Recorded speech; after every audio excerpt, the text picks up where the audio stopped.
we're doing a follow-up video on a common piece of advice that I keep mentioning in my videos where I'm talking about shrimp squats, pistol squats, and especially lunges, where I say bring the knee inwards.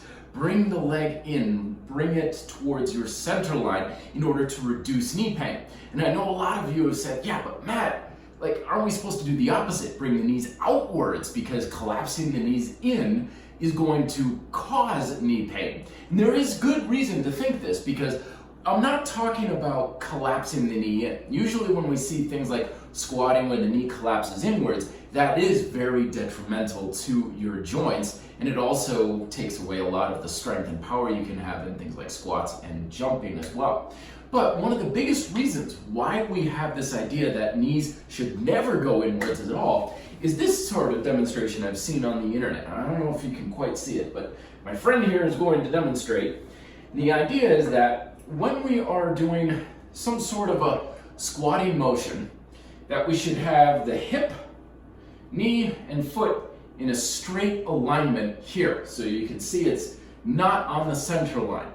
And when we do things like back squats and stuff, we even want to have a wider position and drive the knees outwards. Now that works pretty well when it comes to a bilateral movement.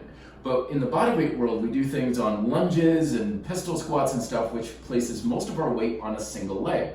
Now, if we do that over here, what ends up happening is our weight, primarily here, places much force and pressure on the inside of the knee, forcing that inward collapse. And you see how we have the angle here. Let me see if I can't try. There we go.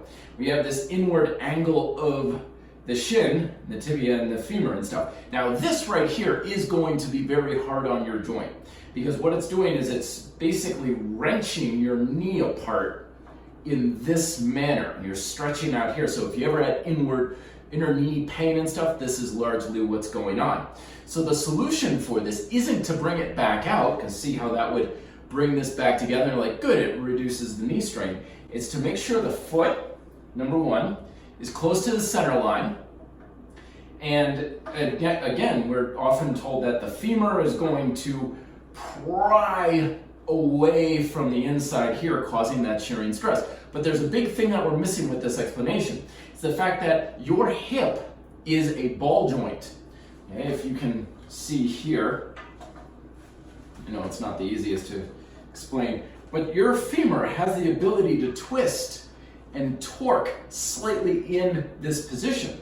So what ends up happening is when we have stress in this position, it's not because the knee is close to the center line, it's because the femur is getting rotated outwards due to tight hip muscles. Usually this is also correlated very much with IT band pain. So what ends up happening is those muscles are tight, are weak. Usually weak muscles are very tight, and it's pulling the femur in a rotation away, and it's wrenching this part of the knee. So if you have strong hips that also become mobile, and the femur can then roll inward slightly, that torquing I'm always talking about, it reduces all of this stress here on the knee, and it places it directly into the top of the bones, and it's very even. The weight distribution is very even throughout the entire knee, no knee pain whatsoever, and it also allows greater transmission of force directly into your front foot. And this carries over to things like cycling, hiking, getting up out of your car, everything you want your legs to be doing. So to recap, this is why I'm always saying bring it towards the center line. My foot is also on the center line. It's not this, and I'm not an advocate of this either. Both of these are going to create shearing stress on the knee. Foot on the center line, knee as far forward as you possibly can while your foot is flat on the floor.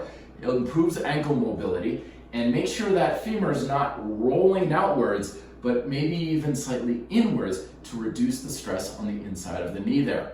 Let me know if you have any questions down below. Check out these videos here for more information on these techniques as well. Be fit, live free.